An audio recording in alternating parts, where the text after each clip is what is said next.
Hello, and welcome to Own Your Retirement. My name is Albert Lalonde from Kaizen Financial Group. If you'd like more information about what you hear during our show today, give us a call at 586-752-7008 or visit us online at www.kaizenfinancialgroup.com. That's Kaizen, Kaizen. And while at my website, click on the podcast pages to check out past shows or to subscribe to our program on Apple Podcasts, Spotify, or Amazon Music. Okay, for some of us, the only bad thing about summer, well, is that it ends. Those cookouts on the patio and trips to the beach are about to be replaced by raking leaves and warm socks. I know you guys don't want to hear this right now, but that's generally what Labor Day means as summer has ended. Now, at least the arrival of fall also means the return of pumpkin spice, and everybody loves pumpkin spice, right? So, the end of summer is also an ideal time for a little fall financial tune up.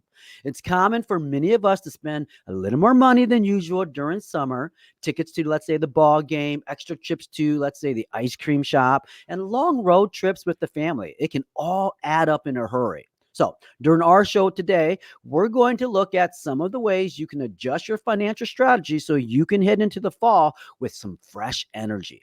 But before we jump into that subject, let me introduce my co host, Tony Shore, who's quite possibly the biggest pumpkin spice fan I think I've ever met. Hey, That is Tony. not true. That is not true. No? But once a season, I might have a pumpkin spice latte at the local coffee shop, Okay. just to get a taste. But I'm not a big pumpkin spice guy. I mean, I love pumpkins. I love pumpkin pie, and I Right. love pumpkin. I do like the pumpkin spice latte at my Oh, local coffee place, but yeah, I don't go crazy, man. They've kind of gone crazy with it. Like you can get pumpkin spice everything. Like I I know. saw pumpkin spice pet treats. Well, how would they know? And is the pet really gonna like that flavor? Oh, my I goodness. mean, what?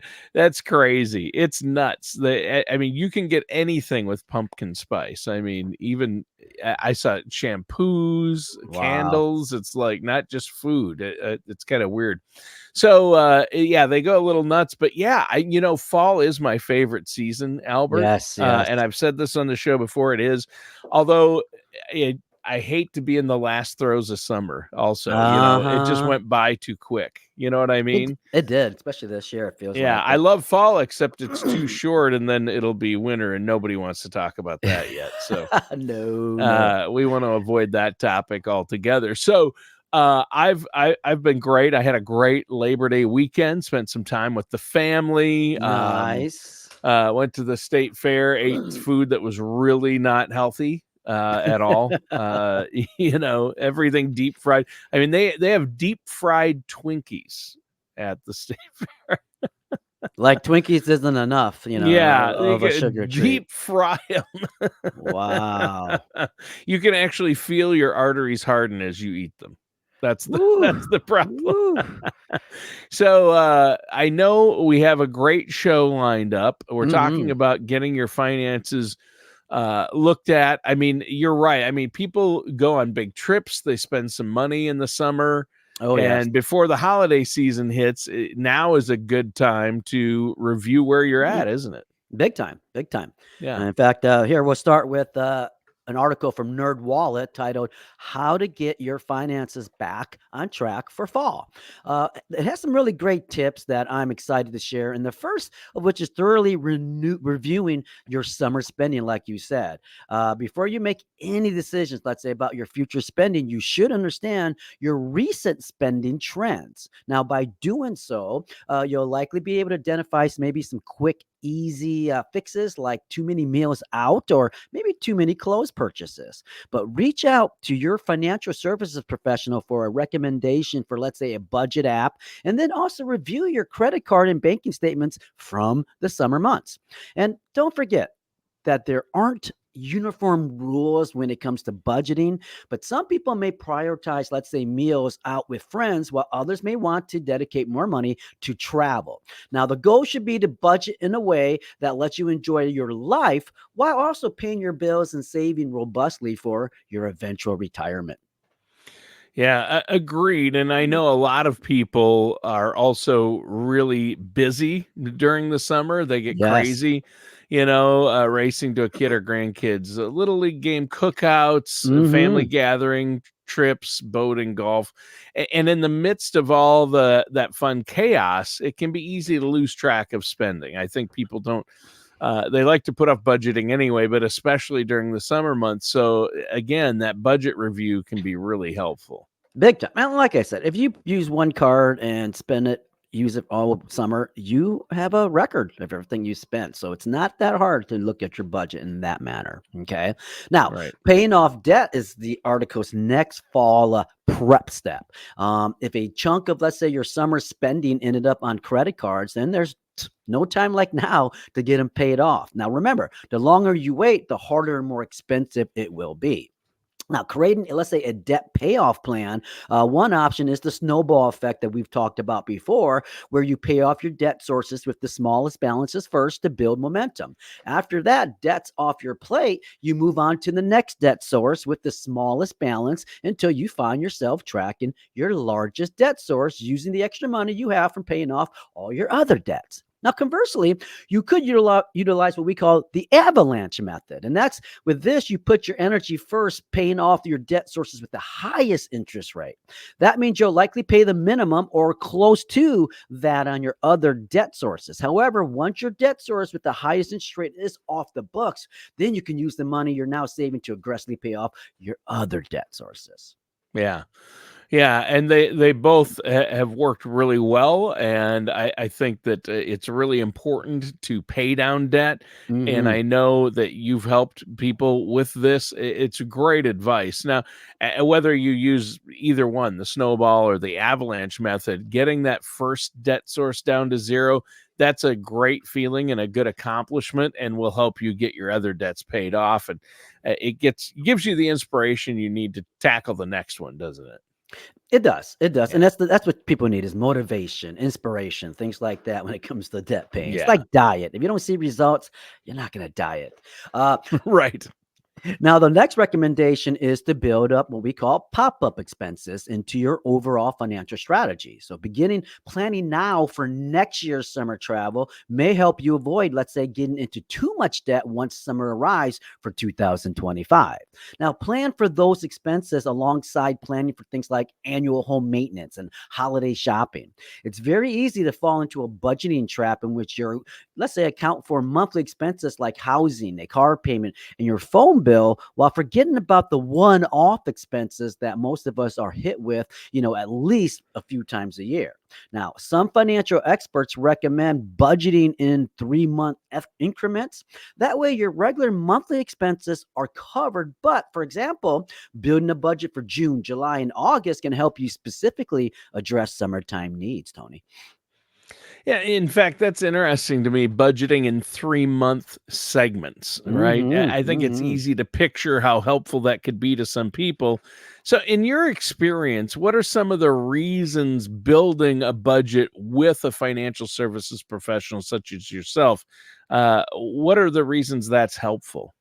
Well, that's a great question. First, I'd say a financial services professional is there to tell you what you need to hear, not what you want to hear, Tony. That means if your spending in one area is way out of whack, well, your financial service professional is going to point it out, tell you why, and then tell you how to fix it. All right. Beyond that, a financial service professional can help you also set goals, track expenses, estimate future expenses, identify maybe even overspending, find some efficiencies, and much more. Right. And so I know that you love talking to our listeners out there and helping people in the community. So if our listeners and viewers wanted to get a hold of you and had some questions about this, how can they do that, Albert? Yeah, folks, visit my website at www.kaizenfinancialgroup.com. That's Kaizen. Or call my office at 586-752-7008 and discuss how we can answer your questions, address your concerns about preparing for your finances for fall, your retirement strategy, or even other elements of your financial goals. So make sure call us or look at us on the website. Yeah. Well, that's great, Albert. And on today's show, you've been looking into things we can do to prepare our finances for fall and the holiday season. And in our first segment, you covered, review your summer spending, look at your spending plan, pay off Right. debt, and then make sure you're prepared for unexpected expenses. What's another thing on the list we need to be aware of? Well, back to that Nerd Wallet article, how to get your finances back on track for fall, actually has some more insights worthy of discussing, including maximizing employee benefits. If you work, let's say, at a company that provides employer benefits, the open enrollment period is often in the fall, and that's your opportunity to make changes to your previous selections for healthcare coverage and other benefits. Now, in addition to making changes, the open enrollment period is also a good time to thoroughly review who you have listed as your beneficiaries on your workplace retirement accounts and also on your life insurance policy. Remember, life changes like a marriage, a divorce, or birth of a child can often change your beneficiary game plan. And also remember the people you name as beneficiaries on financial and, let's say, insurance accounts take precedence over what you state in your will. And then also take a close look at your flexible spending accounts that set aside pre tax money for things like dependent care and healthcare expenses. And then while some companies offer, let's say, a grace period that lasts beyond December 31st, if your flexible spending account doesn't provide a carryover option, that money is typically gone for good if you don't use it before the end of the year. Yeah. Therefore, be sure to complete the reimbursement process, which often involves submitting receipts and some other paperwork. Yeah, and you've mentioned this before on previous shows, Albert, but it can be easy to forget about a beneficiary on Oh, an yes. insurance policy or an old financial account that you may have had for a while. But forgetting mean an ex-spouse or somebody who's no longer part of your life may end up with your assets because those beneficiary designations, they take precedent over even a will, right? Yes, in fact, it is the highest order of transfer there, Tony. Nothing can actually break a beneficiary clause. So Wow. that supersedes it all. All right. Now, the article now next recommends getting yourself prepared for tax season. This is big. By the time September draws to a close, well, there's only 3 months left to make contributions to some types of tax advantage retirement accounts like 401ks, 403bs. Sure, you may not file until, let's say, May or early April, but you need to be thinking about your taxes long before you file.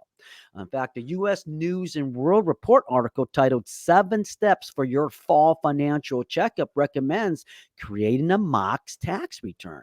In fact, doing so will give you a clear picture of the taxes you've paid so that you can adjust, all right, your withholdings as necessary. Now, a mock tax return may also reveal underfunded employer sponsored retirement accounts like 401ks. So, this may also be an excellent time to boost your contributions as well by 1 or 2%, which will help lower your taxable income and aid you in hitting your retirement goal, Tony.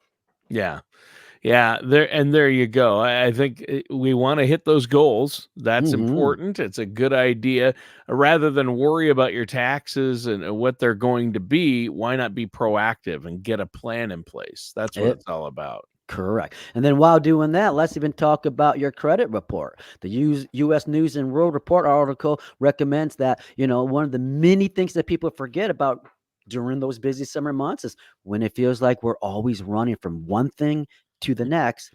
It may be especially important to review that credit report if your summer included travel because you were likely using a credit card frequently for hotels, food, gas, even souvenirs. Make sure everything has been reported correctly, and if you see any errors or even potential fraud, reach out to your credit card company immediately so they can freeze your account. Now, in some cases, you may not be on the hook for charges that are proven to be fraudulent. Remember, you can request a free copy of your credit report at annualcreditreport.com. Now, after you have your report, be sure to give a copy to your financial service professional so it can be added to your file. It may also be a good move to sit down with your financial service professional to review your credit report because they may be able to see additional red flags or way to improve your score. Yeah. Well, and I try to review my credit report on a regular basis, at least a couple times a year, because I think it's a simple way to make sure a scammer hasn't opened a credit card or Mhm. some other kind of account in my name. And they do make mistakes, and Oh, you can yeah. go to any one of the three. You should look at all three of the major credit reporting agencies. I think they allow you one free check a year with each of them, and you can see, review it and make sure there aren't any mistakes on there or things that aren't Definitely. yours. Yeah. Definitely. Or double charging sometimes because you swiped it Yes. twice by accident. So Yep. that's happened to me before. So, Yep. Me too. in Me fact, too. another solid move is comparing your various service providers, from insurance plans to credit cards to phone companies to internet providers, especially cable, right? Make sure you're getting the services you truly need at the best possible price. In fact, a U.S. News and World Report recommends a website called Quote Wizard that helps users compare insurance rates because prices change frequently.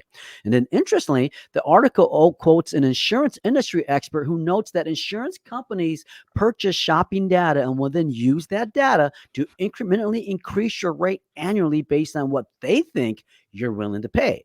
Now, this Yeah. is another area where I'd encourage you to take a broad view. For example, let's say you find a new insurance company and internet provider, and those two things save you $80 a month. But on the other hand, you may say, well, it's 80 bucks, big deal. But $80 a month for a year is $960. And $960 over the course of a decade, well, you know the math, $9,600. That's a lot.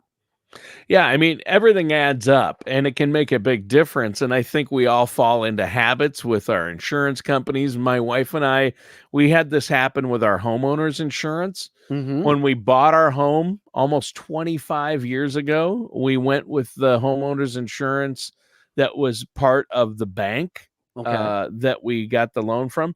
Never thought about it. It was part of the loan. And then we looked, and we thought, finally, after 20 some years, we thought we should look at this and maybe bundle it. And we were paying, I mean, it was outrageous how much we were overpaying compared to what we could get it for. Yeah. It was unbelievable because they just kept raising it on us, Yep. and we had no idea. So, yeah, you got to be really, really careful. So you got to really, you don't owe one company your endless loyalty. You need to get what you need at the best price. So it's good to Yes. review those things. I'm glad that you talked about that today. So let's continue. I mean, you're talking about preparing our finances for fall. What do you have next for us, Albert? Okay, so we talked right in the last part was about reviewing your credit report to make sure there aren't mistakes or signs of fraud. Now, in the Right. time that we have left today, I'd like to say that the same U.S. News and World Report article titled "How to Dispute a Credit Report Error" provides actually a lot of useful information. Now, step one, as is probably no surprise, is to thoroughly review your credit report. Be on the lookout for these common credit report errors, incorrect identifying details, like, let's say, your name on or social security number, accounts that aren't actually yours, including fraudulent accounts or accounts that belong to someone with a similar name, open accounts that, well, are reported as closed, and vice versa. And then accounts that list you as an owner rather than an authorized user, or accounts that are incorrectly shown as late or delinquent. Then also look out for duplicate accounts, incorrect delinquent dates, account opening dates, or even last payment dates. Make sure those correlate. And then incorrect balances or credit limits. And then credit inquiries you didn't authorize. And lastly, public records such as bankruptcies that don't belong to you. Now, discuss what you uncover with your financial service professional to consider what the next steps are. And then address that's one letter or number off may not be worth worrying about, but accounts that aren't actually yours, well, can certainly be a big deal. Yeah, and I actually found that reviewing my credit report, and it's really huge. It made a huge difference, and there Hmm. was an error there. So that's a great list, Albert. But if you find an error, what's the process for disputing them? Well, if your review uncovers, let's say, errors or fraud, the article basically suggests contacting the data furnisher. Now, even if you're correct or an error with one of the credit bureaus, until you've also corrected it with the data furnisher, you got to make sure you go directly to the source. The mistake will continue appearing on your credit report if you don't. Now, for example, if you correct the spelling of your name with, let's say, one of the bureaus, but not the data furnisher, your credit report will continue showing the incorrect name.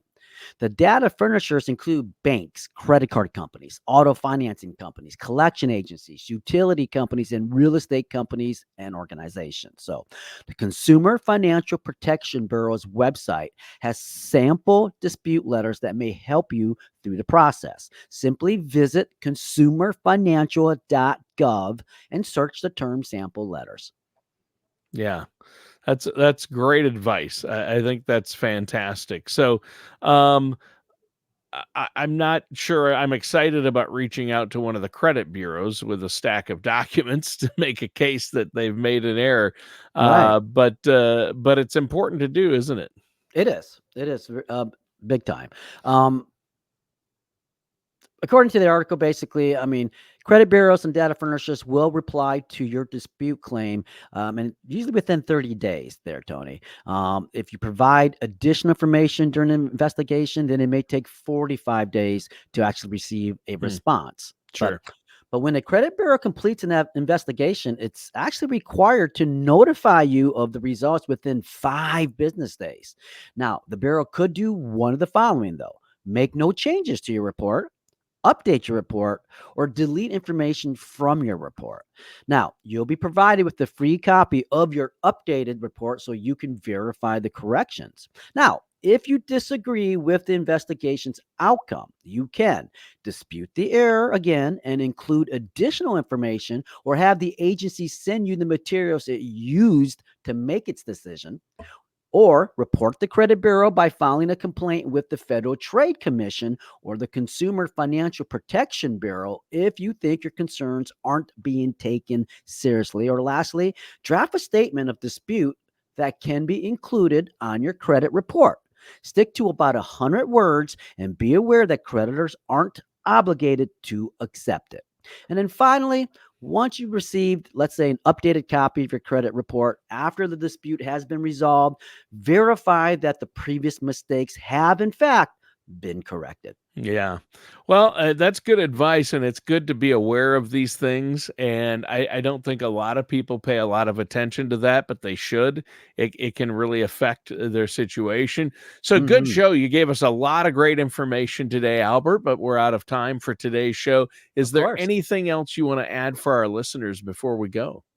Folks, if you would like to learn more about how to set a budget, how to make sure you're doing your fall checkup, visit my website at www.kaizenfinancialgroup.com. That's Kaizen. Or call my office, 586-752-7008, and discuss how we can answer your questions, address your concerns. Remember, it's our goal to help you prepare for the retirement you've worked so hard for so you can own your retirement.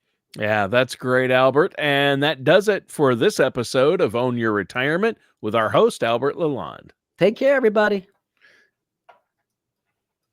All right.